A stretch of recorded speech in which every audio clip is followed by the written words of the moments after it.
Hey, what's up, everybody? It's Charles Sabansu, and welcome you guys to another episode of the DREAMERSPRO show, where we cover everything from sports, hot topics, classic debates, entertainment, and we give you guys a fresh perspective on things and how we see them. Now, this is a topic I'm going to want to get into. Some people thought I would be running away from it, but here we are. But before we even get into it, please make sure you like the video and subscribe to the channel. Let me get into this topic here. So there was recently this conversation that LeBron had on his show, Mind the Game. Apparently, they dropped a new episode. I only know this because one of his supporters, who's supposed to be at work, I don't know what these dudes be doing every day, messaged me and goes, "Oh, LeBron is just dropped another show." I'm like, why are you telling me this? But anyway, he was on the podcast there, and he was discussing who he believes were the most influential players to ever play basketball. And he essentially said that it was Stephen Curry and Allen Iverson. Some of us pushed back. I'm like, that's absurd, because these guys you're mentioning were all influenced by MJ. So how is MJ not the most influential when all these people that you're mentioning were influenced by the guy? So what happened? Paul Pierce, who now is a new member on Undisputed, he weighed in on this conversation, and he said that he believes that Stephen Curry is the most influential NBA player and has had the biggest impact on the game of basketball than any other player. And I had heard the comments, but I didn't get a chance to produce anything about it. So of course these people were running around, "Oh, you running, where you ain't got enough, why you ain't saying nothing about it?" And I'm like, bro, relax. Here we are. So today we're producing the show. Now, what we want to do is we actually want to play what Paul Pierce had to say and his reason behind his reason why he thinks Stephen Curry is the most influential NBA player of all time. But before we even get into that, this video is brought to you by our sponsor, PrizePicks. PrizePicks is really simple. Instead of just selecting a team, you just select two or more players, pick more or less their projected stats, and then you place your entry. For example, this week, I'm selecting two entries: Stephen Curry for more than 25 points, and then I got Anthony Davis for more than 2 blocks, and Damian Lillard for more than 4 3-pointers made. PrizePicks is also the only daily sports platform with an injury insurance policy. So for example, if you have a player who gets injured in the first half and doesn't return to the second half, that player gets automatically rebooted. What I also love about PrizePicks is that it offers weekly promotions like Taco Tuesdays. Each Tuesday, PrizePicks discounts select player projections up to 25% to provide even more value. So go to prizepicks.com/CLNS and use code CLNS for a first deposit matchup up to $100. That's go to prizepicks.com/CLNS, use code CLNS for a first deposit match of up to $100. And once again, once you support this sponsor, you're supporting this channel. Thank you. So what we want to do is want to play exactly what Paul Pierce had to say. It isn't a very long audio, but want you guys to listen to his reasoning, and then we're going to come back and give you guys our thoughts. Take a listen to what Paul Pierce had to say here. Because all right, let me spill mine. This is what was said. I said he had the biggest influence on the game of basketball because of the way everybody play right now. Everybody trying to emulate him at the guard.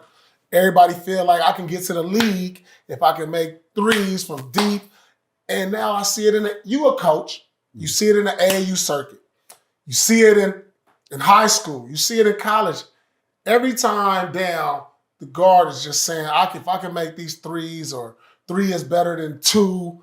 And I feel like Curry got a lot to do with it because attempts are way up. Nobody was shooting from half court, from logo before Steph. So you trying to tell me he didn't influence the game? When I go to the pickup games, everybody think they can shoot threes. When I look at the games night in and night out, everybody's emulating, not only because of Steph, but I think Golden State did this too. It was a combination of Steph and the Golden State Warriors, to where they showed you that you can win a championship shooting threes. Steph showed you can win an MVP being a 3-point shooter. And we've never seen that before, where a guy who shot most of his attempts from 3 be so dominant. So what's your thought on that? His influence His influence on the game is greater. And I want you to tell me why, because I just feel like Steph is like, all I do is go to the gym and shoot threes now. So you heard what Paul Pierce had to say. So I have a lot of things that I want to say, but I disagree with Paul Pierce. He said that before Stephen Curry came on the scene, we had never seen people taking the amount of 3-pointers that they do nowadays to win championships. Before Jordan came on the scene, who were the 6'6" guards that you could build dynasties around?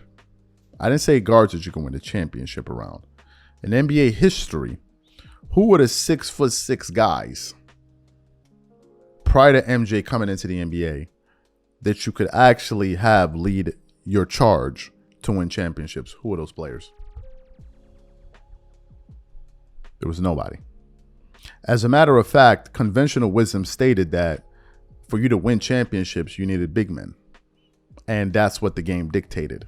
Now, Magic Johnson and these guys are 6'8". Magic Johnson is really a forward playing the point guard position. Larry Bird and all of these guys are much bigger than MJ. And then, of course, you have the Wilt Chamberlains. You have the Bill Russells. You have all of these guys who are gobbling up all of the championships. But then here you had a guy that's 6'6", and he was the main point of emphasis. And teams were now able to win championships off of those guys. Jordan was a part of a dynasty, 6 championships. Then you had Shaq and Kobe, but then you had Kobe again, who you were able to win championships with a 6'6" guard, basically running your offense through the post through a guard. And Kobe, they used to run the triangle on both sides of the floor, either through Powell or Kobe. Let me repeat it once more. You're running the triangle offense, which is anchored by a 6'6" guard, not a power forward, not a center. Not a power forward, not a center. But yet and still, they were still able to win championships. And then you had other players like Dwayne Wade, like LeBron James, who's 6'8". But Jordan was the one that ushered that in. That's the first part. The second part, an argument could be made that Stephen Curry has actually ruined the game of basketball instead of influencing it. Because with the advent of the 3, Stephen Curry has done something where all of these people taking threes have taken the common sense out of basketball. Now, that may seem like a controversial position to take because analytics people will tell you, no, you're dumb. You don't know what you're talking about. The numbers say that, listen, if you're shooting a certain percentage from 3, it would make more mathematical sense to take more threes than 2s, or take a lot of 3s while you shoot a certain percentage, and then you win championships. Okay, here's my rebuttal to that.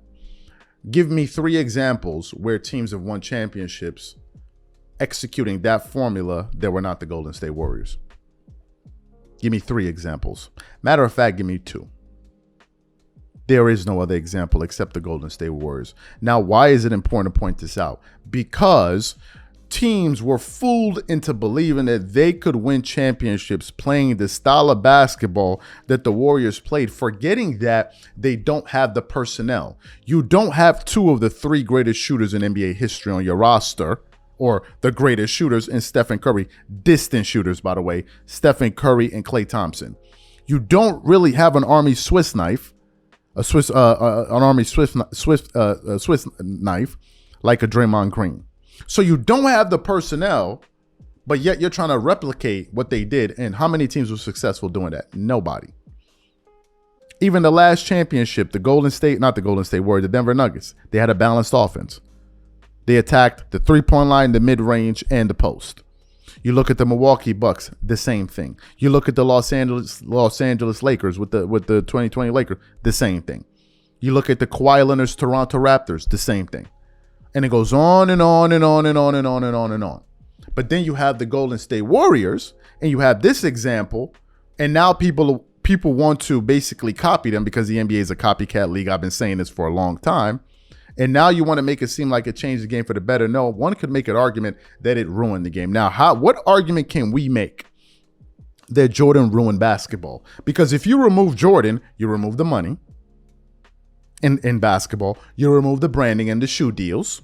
You remove the international appeal, so you will reduce the revenue. That's what happens when you remove Jordan.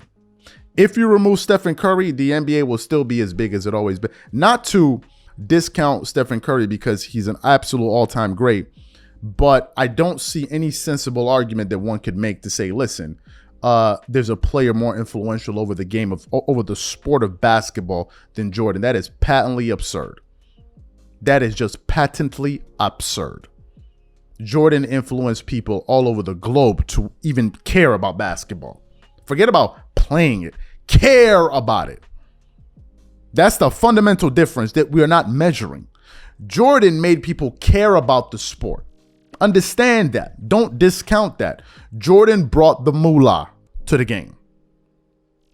Magic and Bird saved it. Jordan took it to a different stratosphere, and oh, might I add, a stratosphere that it has not been since his retirement.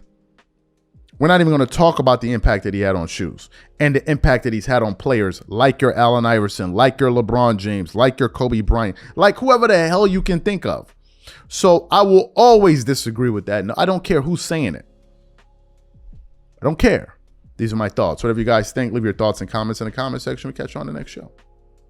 Peace.